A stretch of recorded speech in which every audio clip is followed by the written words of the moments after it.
السلام علیکم یا رسول اللہ صلی اللہ تعالیٰ علیہ وآلہ وسلم۔ پہلے نعت شریف کا دو اشعار سماعت کیجیے۔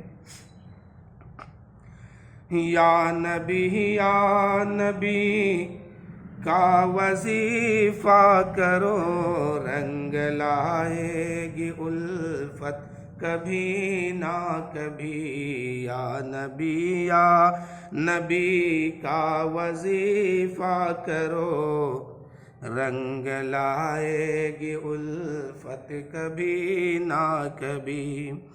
آئیں گے تیرے گھر میں میرے مصطفیٰ، آئیں گے تیرے گھر میں میرے مصطفیٰ، تیری چمکے گی قسمت کبھی نہ کبھی۔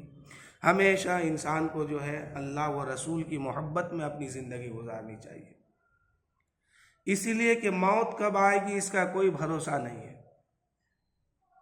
ہر وقت جو ہے انسان کو اس بات پر دھیان رکھنا چاہیے، خیال رکھنا چاہیے کہ آج جو ہم عیش و آرام کے ساتھ زندگی گزار رہے ہیں، پریوار، بچے، گھر پریوار اور رشتہ داروں کے بیچ میں رہ کر کے اپنی زندگی گزار رہے ہیں، ایک دن ایسا آئے گا کہ ہمیں تنہا قبر کی گود میں جا کے سونا ہوگا۔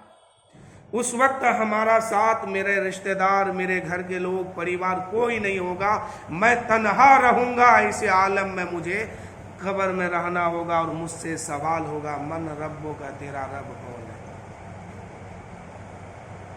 یہاں فرشتہ یہ نہیں پوچھتے ہیں، یہاں سوال عام ہے۔ فرشتہ یہ نہیں کہتے ہیں کہ خدا کے بارے میں تم کیا کہتے ہو بتاؤ، یہ نہیں، بلکہ عام سوال ہوتا ہے کہ تم دنیا میں رہ کر کے رب کس کو مانا ہے، خدا کس کو سمجھا ہے، اللہ کو ایک مانا ہے کہ نہیں، ایک خدا کو مان کے آیا ہے کہ دوسرے بھی خدا کو مان کے آیا ہے، ایک خدا کی عبادت کیا کہ ہزاروں خدا کی عبادت کیا ہے، کس خدا کو تو نے مان کے آیا ہے؟ ایک خدا کو مان کے آیا ہے کہ ہزاروں لاکھوں خداؤں کو مان کے آیا؟ سوال یہ ہوگا۔ من ربک کا مطلب عام ہے، وہاں فرشتے یہ نہیں بتائیں گے کہ خدا کے بارے میں بتاؤ کہ تم نے اس کی عبادت کیا کہ نہیں، اس کو ایک مانا کہ نہیں، بلکہ یہ سوال ہوگا کہ دنیا میں رہ کر کے خدا کے بارے میں تیرا کیا خیال تھا، تیرا عقیدہ کیا تھا، تم خدا کو مانتا تھا کہ نہیں مانتا تھا، کس خدا کو مان کے آئے ہو وہی بتاؤ۔ تو اگر ایمان والا ہوگا، نیک انسان ہوگا، کہے گا ربی اللہ، میرا رب اللہ ہے۔ کیا کہے گا؟ میرا رب اللہ ہے۔ دوسرا سوال ہوگا ما دینوں کا، تیرا دین کیا ہے؟ اسلام کے بارے میں نہیں پوچھا جائے گا، اس مذہب کے بارے میں نہیں پوچھا جائے گا، عام پوچھا جائے گا کہ دنیا میں جتنے مذہب ہے ان میں سے تم کس کو مان کے آئے ہو، اسلام کو مان کے آئے ہو یا کسی اور دین کو مان کے آئے ہو؟ یہاں تو آج ہر آدمی کہتا ہے میرا دین اچھا ہے، میرا مذہب اچھا ہے، میرا دھرم اچھا ہے۔ فرشتہ یہی تو پوچھ رہے ہیں کہ کس دھرم کو مان کے آیا ہے، کس مذہب کو مان کے آیا ہے، دنیا سے بتا۔ اب جو ایمان والا ہوگا وہ کہے گا دین الاسلام، میں دین اسلام کو مان کے آیا ہوں، اور جو ایمان کے ساتھ نہیں گیا وہ کہے گا افسوس، میں نہیں جانتا کہ کس کو مان کے آیا ہوں۔ تو پھر دنیا میں کیسے کہتا ہے لوگ کہ میرا دھرم اچھا ہے، میرا دھرم اچھا ہے؟ اسلام سے اچھا کوئی مذہب نہیں ہے۔ وہاں فرشتے یہی پوچھیں گے ما دینوں کا، تیرا دین کیا ہے؟ اسلام کے بارے میں نہیں پوچھیں گے، عام پوچھیں گے تیرا دین کیا ہے۔ پھر سوال ہوگا اگر میت جو ہے قبر میں رہنے والے شخص جو ہے اگر نیک ہے تو وہ کہیں گے ما دینوں کا، تیرا دین الاسلام، میرا دین اسلام۔ تیسرا سوال ہوگا ما کنت تقول فی ھذا الرجل، کیا کہا کرتے تھے اس مرد مومن کے بارے میں؟ اب یہ سوال آخری ہے اور یہی سوال میں فیصلہ ہے۔ وہاں انسان طاقت کے بل پر سوال کا جواب نہیں دے پائے گا،